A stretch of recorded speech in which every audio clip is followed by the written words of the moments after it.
उसमें भैंस का, भेड़ का, बकरी का और गाय का सब मिक्स है। अब इस मिक्स दूध में आपने उबाल करके इसकी मलाई निकाली है और उस मलाई को निकाल करके आपने रख लिया। रखने के बाद 1 दिन, 2 दिन, 3 दिन, 4 दिन, 5 दिन, 6 दिन, 7 दिन, 8 दिन, ज्ञान की चर्चा नहीं है, 1 महीने पुरानी मलाई को इकट्ठा करके एक साथ घी निकालते हैं। 1 महीने पुरानी मलाई इकट्ठी करते जा रहे हैं, स्मेल आते जा रही है, फ्रिज में रखी है और लगातार उसमें फ्रिज में रख रहे हैं और 1 महीने बाद आलस में निकाल रहे हैं। आचार्य जी कहते हैं शुद्ध पाप है।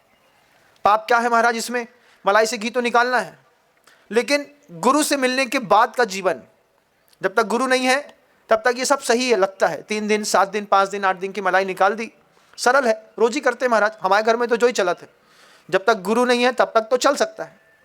लेकिन जब गुरु आ गए, गुरु के आने के बाद गुरु ने कहा कि उस मलाई में 24 घंटे के बाद तज्जाति निगोदानाम, उसी जाति के निगोद जीव की उत्पत्ति भी होती है और संगी सम्मूर्छन पंचेंद्रीय जीवों की भी उत्पत्ति होती है। जब संगी सम्मूर्छन पंचेंद्रीय जीवों की उत्पत्ति होती है तो फिर गुरुजी कहते हैं कि वो जो जीव पैदा होते हैं आँख से दिखाई नहीं देते, लेकिन पंचेंद्रीय होते हैं। पंचेंद्रीय है तो वो तरस है, तरस है तो उसमें संस्थान है, सहनन है।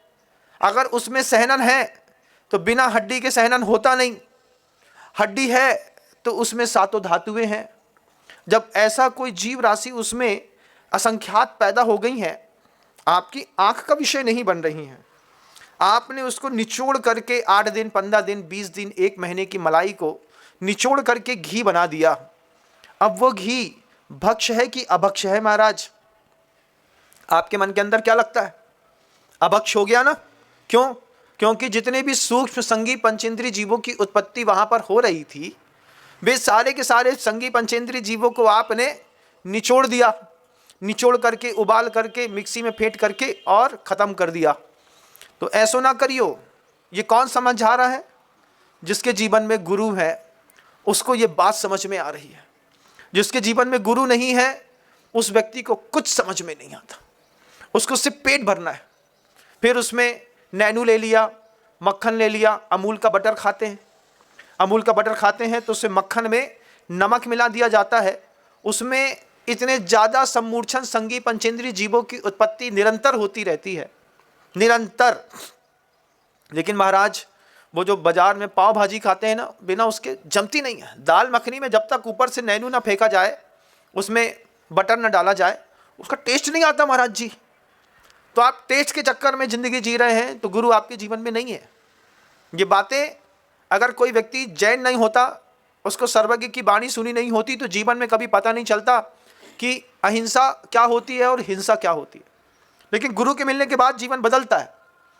रागत द्वेष द्वयी दीर्घ नेत्राकर्षण कर्मणाम अज्ञानात् सुचिरम जीवो संसाराब्धो ब्रह्मस्सु। अज्ञान से जीव संसार में भटक रहा है।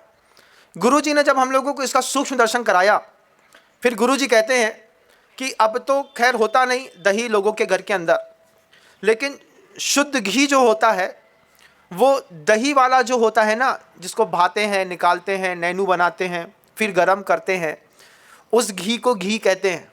ये तो बटर मिल्क और बटर ऑयल कहलाता है।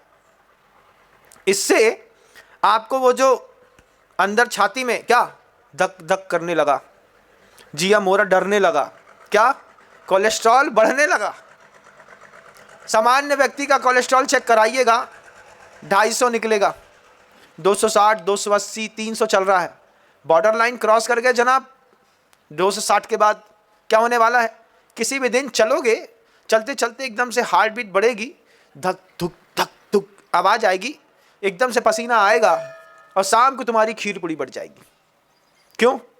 हम वो खाते हैं क्या, पाव भाजी, हम उसके साथ बटर मिल्क लेते हैं, अमूल का बटर खाते हैं। खाइए, किसने मना किया? लेकिन ये तो देखिए कि जो पेट के अंदर डाल रहे हैं वो पेट से बाहर भी निकल रहा है कि नहीं। वो आपके शरीर की प्रकृतियों को बदलते हुए आपके कोलेस्ट्रॉल को, जिसने आपके इसी अशुद्ध भोजन ने, इसी बाजार के बाजारू घी ने, जिसको सिर्फ फैट से निकाल करके सीधे गर्म करके सामने धर देते हैं, मलाई वाला घी कोलेस्ट्रॉल बढ़ाने में सबसे बड़ा कारण है। कोलेस्ट्रॉल लेवल पे रहे तो ठीक है, चिकनाई चाहिए है शरीर को, ग्रीसिंग तो करनी पड़ती है, लेकिन गलत ग्रीस डाल दो तो बताओ, तो गाड़ी चलेगी नहीं, गाड़ी चली जाएगी। और जब गाड़ी चली जाएगी तो बोलोगे महाराज हमारे 26 साल के लड़का को हार्ट अटैक आ गो।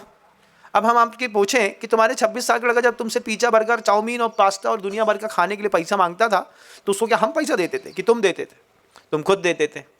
फिर वो बाजार में जाकर के जब वो बाजार के घी का, डालडे का, दुनिया भर की चीज़ों का बना हुआ खाता था, कोलेस्ट्रॉल बढ़ गया। एक दिन दिल चलते चलते धक धुक किया और ज़्यादा देर धक धुक नहीं कर पाए बेचारे का, धक वाला धुक में चला गया। कौन जवाबदार है? कौन? हम? आप अपने बच्चे को जो pizza burger chowmein fast food में ले जा रहे हैं, आप जवाबदार हैं। अपने बच्चे का कोलेस्ट्रॉल चेक करा के देखिएगा, 140 से ऊपर निकले और 180 और 200 क्रॉस कर जाए तो समझना इसने लक्ष्मण रेखा पार कर ली है। इसको आज कंट्रोल नहीं किया तो किसी भी दिन इसकी खीर पूड़ी बंटवानी पड़ेगी। 1.25 लाख रुपए तैयार रखिए उसके लाने। क्यों महाराज? तेरे में भी काम आता है। ऐसा शुभ शुभ बोलो महाराज जी।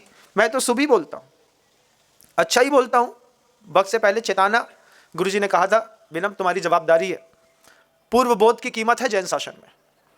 रागत द्वेष द्वयी दीर्घ नेत्राकर्षण कर्मणाम कारिका गुरुवर कह रहे थे, कहते कहते ये बात बीच में ले आए, फिर वापस ला करके वहीं पर खड़ी करते हैं कि जैसे वो मथानी से उसमें एक रस्सी बांधी जाती है, रस्सी घुमा करके जब उससे खींचते हैं तो खींचने पर एक तरफ से रस्सी खुलती है, एक तरफ से बंधती है, मथानी वहीं की वहीं रहती है, नैनू निकलता है, लेकिन संसार बना रहता है।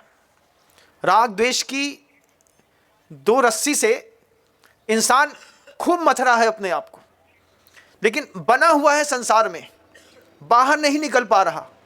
अज्ञानात् सुचिरम जीव संसार आब्धौ, संसार रूपी आब्धौ मतलब समुद्र में भ्रमत सौ, कभी विनम्र बन जाएगा, कभी कोई और बन जाएगा, फिर कभी कोई और बन जाएगा, ये चक्रवर्ती भी बन जाएगा, लेकिन संसार में ही फंसा हुआ है। निकलने के लिए क्या करे महाराज? अज्ञानात् सुचिरम जीवो, अज्ञान है ना, गुरु मिले नहीं। गुरु मिलते, जब गुरु जिसके जीवन में मिले हैं तो उसके जीवन में ये कारिका मिली।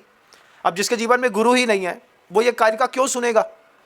वो क्यों समझेगा कि हिंसा और अहिंसा की परिभाषाएं घर से शुरू होती हैं?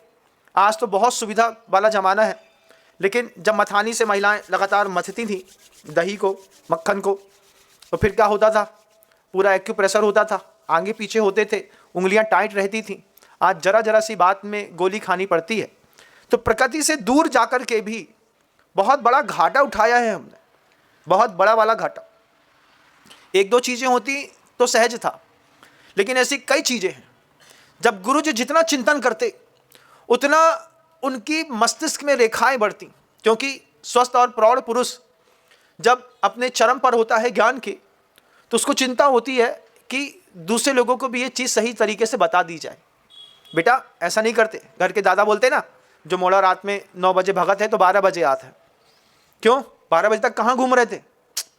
दादा टोकाटाकी नहीं किया करो भैया, हमें दिमाग है, हमने जी लाओ है, इसे कहते हैं कि घर जल्दी आ जाए करो। तो आचार्य जी भी हम लोग से ये चीज़ कहते थे। आचार्य जी ने एक बार एक हाइको लिखा। गुरु जी कहते हैं हाइको में, दुखी जगत को तज, दुखी जगत को तज कैसे मोक्ष जाऊं सोचता। आचार्य भगवंत का हाइको था, दुखी जगत 5 अक्षर, को तज कैसे मोक्ष जाऊं, को तज कैसे मोक्ष जाऊं सोचता। आचार्य भगवंत कहते थे मोक्ष चला जाऊं, लेकिन जगत इतना दुखी है, इस दुखी जगत को निराकरण तो करो। तब आचार्य भगवंत दुखी जगत के निराकरण करने के लिए पहली बार आचार्य परमेष्ठी ने सक्रिय सम्यक दर्शन जैसा एक शब्द दिया। अभी तक सम्यक दर्शन सुनते आया था इंसान, सम्यक दर्शन ऐसा होता है, सम्यक दर्शन ऐसा होता है, लेकिन उन महानतम आचार्यों ने सम्यक दर्शन में एक विशेषण लगाया, सक्रिय सम्यक दर्शन और एक निष्क्रिय सम्यक दर्शन। सम्यक दृष्टि दोनों है, लेकिन एक सिर्फ बातों का जमा खर्ची है, सिर्फ बातें करता है, करता कुछ नहीं है। निष्क्रिय सम्यक दृष्टि न खुद सुधरता है, न संसार का उत्थान करता है, बस अपने आप को सम्यक दृष्टि मानता है।